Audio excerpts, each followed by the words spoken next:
This episode is brought to you by Vital Farms. Isn't it bullshit to have to question where your food comes from? At Vital Farms, you can trace your pasture-raised eggs all the way back to the source, the pasture. On the side of each pasture-raised carton of eggs, you'll find the name of the farm where your eggs were laid. And when you look the farm up on their website, you'll get a peek at all the sunshine, fresh air, and open space the hens enjoy. Learn more and find out where to buy them at vitalfarms.com. Vital Farms, keeping it bullshit-free. This episode is brought to you by Klaviyo, the platform that powers smarter digital relationships. With Klaviyo, you can activate all your customer data in real time, connect seamlessly with your customers across all channels, guide your marketing strategy with AI-powered insights, recommendations, and automated assistance, deliver experiences that feel individually designed at scale, and grow your business faster. Power smarter digital relationships with Klaviyo. Learn more at klaviyo.com/Spotify. That's KLAVIYO.com/Spotify. Welcome to the HCI family of podcasts. We're your source for personal, professional, and organizational growth and development. We share our own original research, explore industry trends, and interview executives and thought leaders from across the globe. Join us for practitioner-oriented content around all things leadership, HR, talent management, organizational development, and change management. Maximize your personal and organizational potential with the HCI family of podcasts.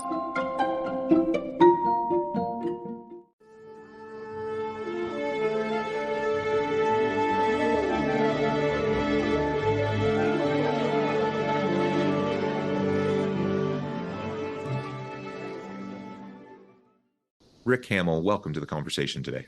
Thank you, John. Thanks for having me. It is a pleasure to be with you. You're joining us from the Chicago area. I'm south of Salt Lake City in Utah. And today we're going to be talking about how your company's onboarding and offboarding process can make or break your employee retention. I think the name of the game nowadays is employee experience. And that includes like end-to-end experience within the organization from the very beginning to the very end. And a lot of times those processes aren't great. You might pay a lot of attention to other aspects of the employee experience, but those in particular, because they're bookends, they need to really be spot on. Otherwise, you can really be damaging your own reputation as an organization and your ability to attract great people and to keep the great people that you have. So this is what we'll be exploring together today. As we get started, I wanted to share Rick's bio with everybody. Rick Hammell is the founder of Atlas, a groundbreaking company he established in 2015 with a keen eye for identifying market gaps. Rick's entrepreneurial journey began at his dining room table, where he recognized the pressing need for solutions that could empower companies to expand into new markets efficiently, rapidly, and with strict adherence to compliance standards. Driven by his dedication to streamlining global expansion, Rick pioneered the innovative direct employer of record business model, specifically designed to support companies with ambitious international aspirations while fostering equitable opportunities for businesses to compete on a global scale. Now, I could go on, but I'm going to pause there. Rick, anything you would like to highlight about your own personal background or context, or your company's background or context before we dive on into this conversation? Yeah, even before I founded my organization, I actually was in HR. So I started in HR like everyone else. I came in as an HR manager, went to a director level, then became a VP of people on a global scale. And what was the interesting part about that was trying to figure out how to manage and onboard employees in different countries. That experience was something that it was a game changer for me from that perspective. And yes, I started in the most easiest countries, Saudi Arabia, Singapore, and Japan. But in learning from that, it was something that I really thought was quite methodical and really important for employees in their overall experience, and how to make sure that they were engaged in the business and doing their jobs versus having to worry about if their pay slips are going to be correct, if their benefits are going to be done correctly. That employee experience was, from an HR perspective, we need to make sure that they can focus on what they do best. And HR and our technology had to do the rest from that perspective. So it was a game changer, which allowed me to kind of change the game from that perspective. And one of my newest investments that I'm working on from that perspective, which we're going to be launching in 2024, is very much a focus on how do we automate that in the world that we live in with the remote teams all over the world.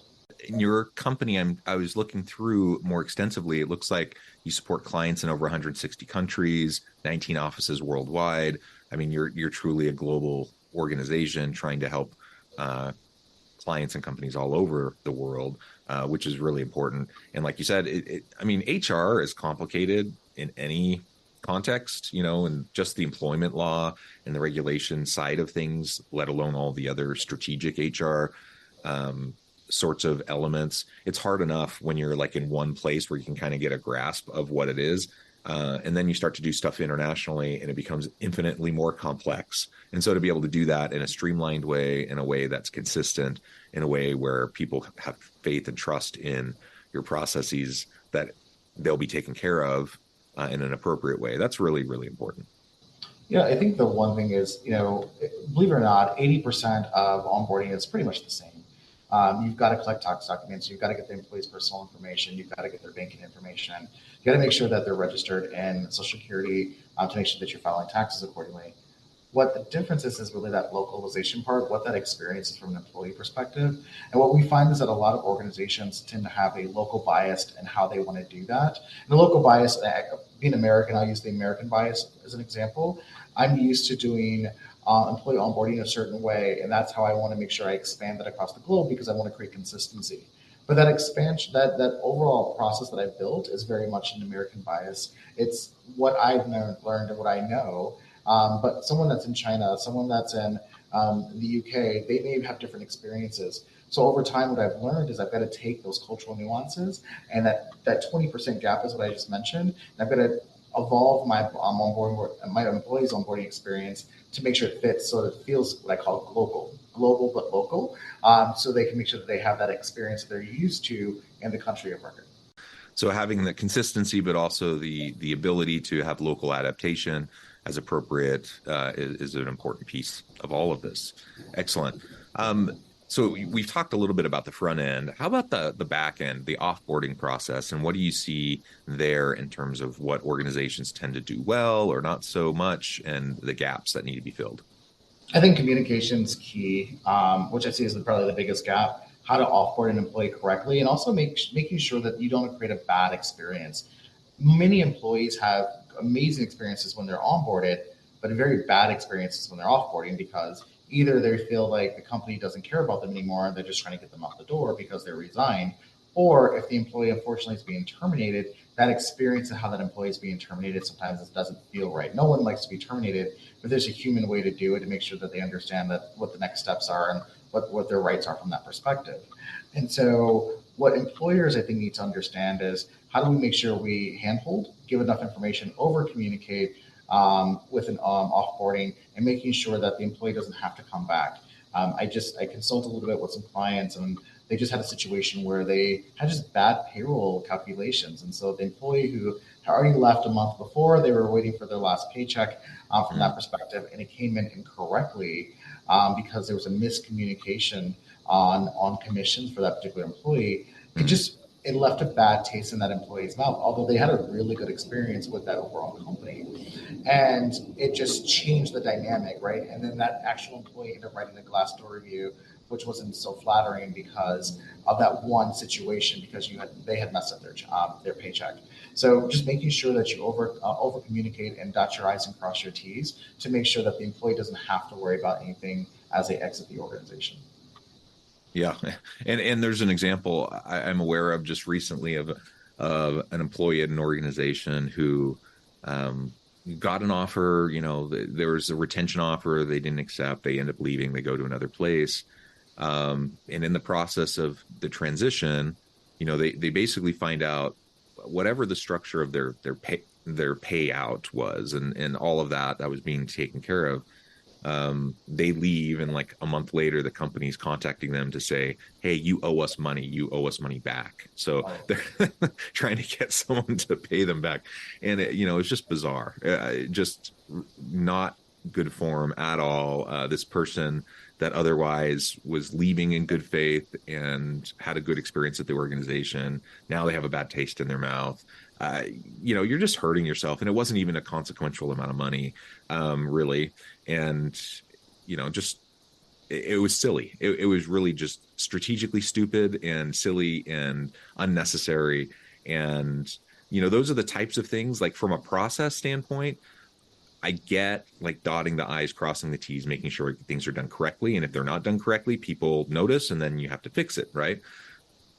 So let's make sure that that process actually works so you don't find yourself in these types of situations where after the fact you're trying to reconcile things and get things fixed, and it's inadvertently, hurting that individual who left. It was no one's intention, in my example, no one's intention to have that kind of a thing happen, or to have that kind of a negative impact on that person. Yet that's what happened, right? Because we just weren't thoughtful and careful, and there wasn't a good level of communication to make sure that the offboarding was seamless. Yeah, I think employers also have to think about what that experience is. So if there was a mistake done on their end, and if it's a nominal amount, a couple $100s, I think the employer has to say, what am I going to really ruin an employee's offboarding experience because we made a mistake? Or do I create a situation where I maybe over communicate and then look at a way that the employee can refund that back to us? But when you really look at the employment laws, it's hard to do that because you reported taxes on that particular employee and what they've actually made. So you've got to think about what's good and what's bad, and actually make decisions from that perspective. If I was consulting with someone, I would probably tell them if it's a nominal amount, just let it go.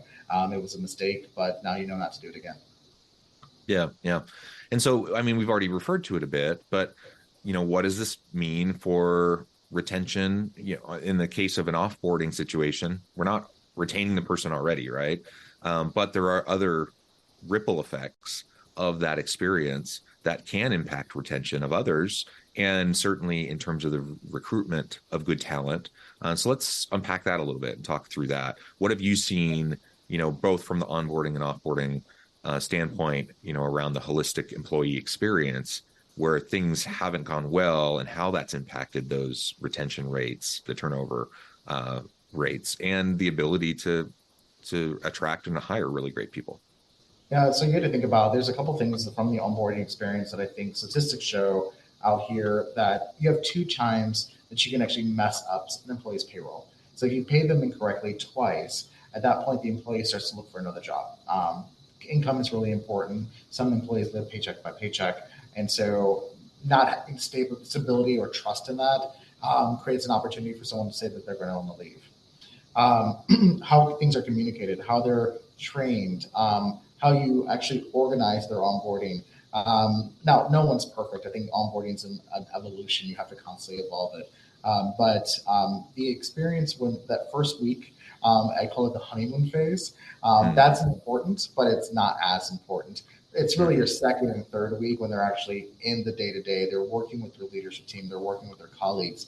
Employers need to think about how you keep them engaged. The honeymoon phase is going to be, the welcome packet, the wonderful emails, the town halls, and all the fun stuff.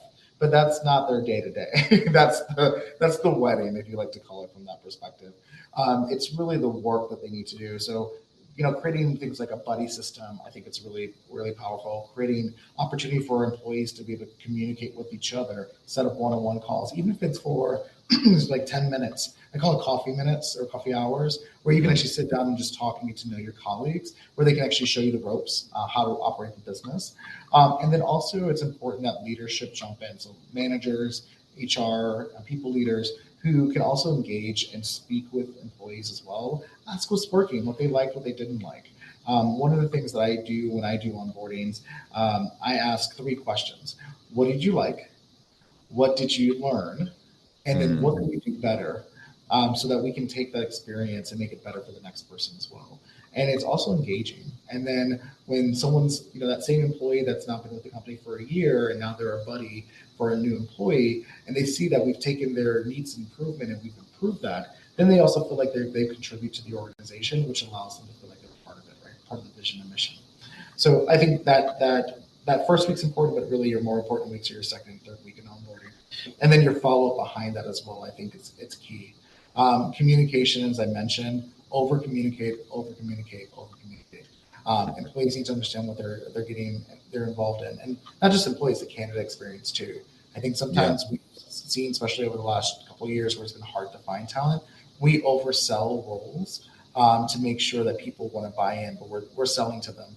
I think if you set realistic goals, you can bring in really good talent that understands what they're working into. I'll give an example. One of my new investments I'm working in, it's a startup. And we were bringing in people, and I say, look, guys, this is a startup, and we're revolutionizing. which means it's going to be hard. It's never been a revolution that's been easy. Setting that expectation up front, make sure that when someone walks in, there's no surprises. So over communicate, as I mentioned earlier. And the last thing I think it's important is making sure people feel comfortable in their own skin. That means they have a voice. I like to use the term, a closed mouth never gets fed. And I want all my employees to be hungry. And so I want to hear you guys. I want to hear your voice, and making sure that people can be comfortable in expressing, no matter if they're an employee who started yesterday or an employee that's been there for 10 years, they have an opportunity to really have a voice and to contribute to the organization as a whole. That, I think, would be a great foundation for businesses to be able to expand. Yeah, and so much in what you were just saying is just involving employees in the process through just generating buy-in through open communication and ongoing interactions in meaningful ways, right? So whether you're in the application process and you're a candidate, being communicated with consistently and clearly and openly. We know that that's a problem a lot of organizations have. They're not doing that. Once you bring people in, you do have that honeymoon phase. And so you have a chance, you have some leeway, and people can be a little bit forgiving for a while, but then they expect things to be, smoother. And I appreciate you sharing that statistic about people leaving after 2 mistakes on their paychecks, or at least starting to look for other opportunities. And I think that's important to consider too. I think most people are understanding and forgiving. They understand things happen, mistakes happen, and it can get corrected. But when it happens again and again and again, you start to lose faith and trust in the leadership team and the processes of the organization. And nobody wants to have to be like monitoring their paycheck like a hawk to make sure they're getting paid, fairly for what they're due and what was agreed upon. And so that's a very frustrating thing and a demoralizing and demotivating kind of a situation. So obviously when people are feeling that, they're going to be much more likely to leave. I also referred to earlier the ripples that can occur from all of this, right? So it's not just the one person who may have the problem. Maybe you have 100 people in your organization and it's really isolated, and you only have a couple people who have this paycheck issue, but it happens and it persists and it happens multiple times. You're not just dealing usually with those couple of people. They talk. They're going to share their experience. And people like to grumble about that kind of stuff, and it will surface and spread throughout the organization, if not through other means like Glassdoor or other places where people leave reviews and make comments about the company. And so you have to think about those ripples. And certainly as someone's leaving, we talked about the offboarding piece. If you're offboarding already, yes, you're not retaining that person because they're already leaving. But other people aren't leaving, they're staying around, and they see how that person is treated who is leaving. And that can have a huge impact for their morale, their satisfaction and engagement, their trust in their leaders. I know of an example. This just happened within the last 6 months of someone highly valued member of the team for this particular unit, and they get an offer, and there was no attempt at all whatsoever to try to retain the person, and it was just a interpersonal issue with the boss, and the boss was threatened by this person and was kind of happy to see them go because now they didn't have to worry about them. But everyone else on the team realized, we're losing like our star person, and why didn't we at least try to keep them? The person leaves, they go on, they're having a successful career, they're not looking back. Everyone else is staying and is disgruntled and frustrated and angry and has no trust in their leader anymore. That's the kind of dynamic you can't afford to have. And if you have anything that even approximates that kind of situation, you are really shooting yourself in the foot, the next time you're trying to fill a position. And chances are you're going to have more positions to fill because people are now unhappy with how you're leading that team. Well, I think, John, what you just said as well is you have a leader who's intimidated by their employee. That's a bigger issue, right? And that's sure it is. Yeah. If you're going to talk about retaining employees, an employee says, I can't be good because if I'm good, I'm going to have a problem with my boss. So I have to be mediocre. That's a big issue as well in itself. But I mean, it's completely toxic, right? Yeah, I think the you talk about retention. You need to also look at, and businesses need to look at their leaders as well. And is this leader actually leading the organization and driving them in the right direction? Now, the business has to make sure the leader has the right tools and the right support. But if it's constantly happening that the good talent leaves because of that particular leader, then the business needs to look at the leader. Even if the leader is actually a star player in sales or a star player in that, maybe they need to be a sole contributor, not a leader from that perspective. All right. So I think there are other implications for all of this and how we go about these processes. And when we talk about a global organization trying to do this, honoring the local context and conditions and adaptability, the needs and accommodations of the local experience with also some consistency across the organization. There are implications for all of this around diversity, equity, and inclusion issues. I'm wondering if you could speak to that a little bit. Yeah, I talk a lot about what my bias, right? My upbringing and my own bias. And I like to tell the story of I had a team in Brazil, about 50 people in Brazil. And for me, I said, okay, that met my DEI. I've got 50 additional Latinos in Latin, and that adds to that's 15% of the population of our company. That's great. We're showing our diversity and inclusion. But I went down to Brazil and I spoke to our team about how we're so diverse and so excited about what we're building. And DEI is at the front of our viewpoint of the organization. And I had an employee come to me and question that. And she said, well, I don't think we are. And I said, what do you mean by that? I said, we've got 50 people here in Brazil. We've got another 25 in Colombia. We're really diverse. We've got our Latino kind of backing within the organization. She looked at me and said, that makes very sense from an American perspective. But she said, Brazil has a 56% population that are of African descent. And out of 50 people, you have 2 people of African descent in the company in Brazil.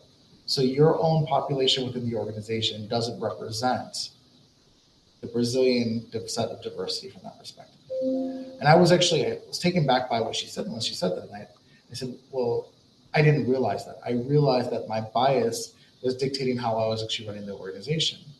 So then I took a step back and I looked at the first call I made when I was headed to the airport after that conversation was our head of people.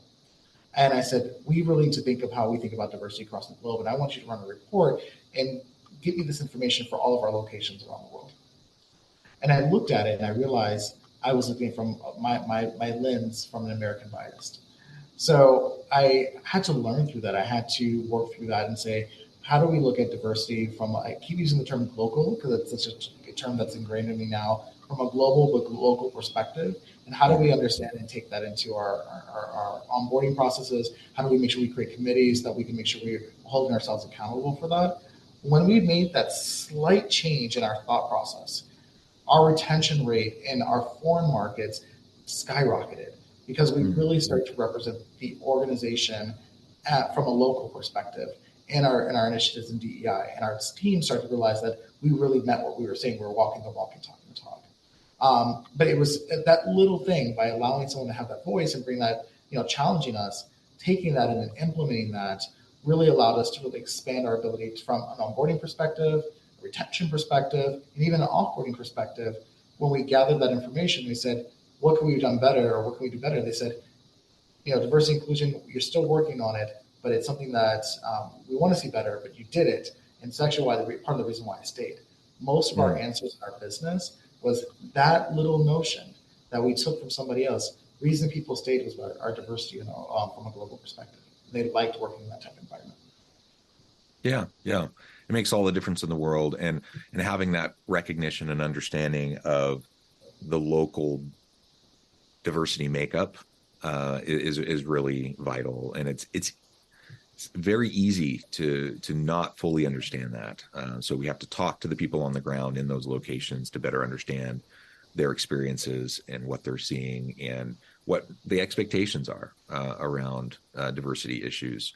And again, I think this feeds into the onboarding and offboarding piece of what we've been discussing But it's another topic all of its own that we could explore even further. We're going to pause there for today, though. I note the time. I need to let you go here in just a minute before we wrap things up for today. I just wanted to give you a chance to share with the audience how they can connect with you, find out more about your work, your team, and then give us a final word on the topic for today. Yeah, thank you. So they can connect me on LinkedIn at Rick Hammell. I am very active in reviewing all of my LinkedIn messages. I'm kind of a workaholic from that perspective. Because I'm launching a new organization, I'm loving to gather information and feedback from any HR or payroll professional who wants to talk about some of their needs and requirements. So feel free to reach out to me on LinkedIn anytime. And I just want to thank you, John, for having me on board. This is a phenomenal conversation. I can talk about this for hours. So I'm glad you stopped us right on time because we could have probably ran over just because of that. Yeah. Thank you so much, Rick. It's been a pleasure. I encourage the audience to reach out, get connected, find out more about what Rick and his team can do for you. And as always, I hope everyone can stay healthy and safe, that you can find meaning and purpose at work each and every day. And I hope you all have a great week.